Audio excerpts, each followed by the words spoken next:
Hey there, Andrew here. Welcome to another pastorblogs.com tutorial. And in this tutorial, we are looking at changing out some of the content that I have and replacing that with your own. So moving the default content to your personalized, unique content. And in this one, we're going to look at changing the stuff on the sidebar over here, specifically like the pictures and the Pastor Blogs picture here. I doubt that unless you have like an affiliate link you want to use, I doubt you want the Pastor Blogs logo and my agency picture here sending traffic to me. Maybe you want to add like a conference picture that you have coming up. Maybe you want to add some type of other donate button here on the side. Maybe you have affiliate products of your own, or maybe you have an AdSense account with Google and you want to get ad revenue for these sidebar things over here. We're going to look at how to change that out right now. And so what we're going to do is we're going to go to our dashboard area and we're going to scroll down to where it says Builder. And we're going to click on Saved Columns. So the way that sidebar works is it's a global sidebar that goes throughout every blog post you have. It doesn't matter whether it's a written post, a video post, a podcast post, or an audio post. It's the same on all those pages because we want that continuity, and we don't want you to have to edit 4 different blog sidebars for those areas. So what we're going to do is we're going to click on Page Builder for the saved column. It's going to bring up just the content that is in this sidebar. And so it works the same as the Page Builder. If you haven't watched the Page Builder overview or learned how to change out content, I recommend going to watch those. And basically all we have to do is click on this picture. If you want to change it out with a picture of your own, just edit it and change out with whatever you want it to be. Upload the file if you want to, and you select that photo. If you have a caption, you can show the caption below the photo. If you don't worry about it. You can add a caption just by putting it right here when you're editing the photo. And we show the caption below. We want a link to a URL. If you can link it to different things, but if it's in your sidebar, I'm sure you probably want to link it to a URL. And you put the URL right here, and you can select it for it to open up in a new window. And we're going to save that. And now it shows the caption I just added there below it.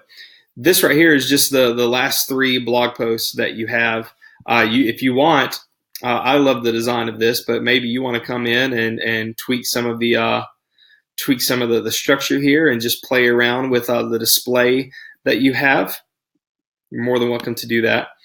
And the same down here. So say we want to change out this picture, we can do the same, just like we did with the Pastor Blogs picture up top. And for those of you that are liking Pastor Blogs soon, maybe even if you're already watching this, we already have it. We'll have an affiliate program to where if someone signs up for pastorblogs.com with your affiliate link, you'll get commission off of that.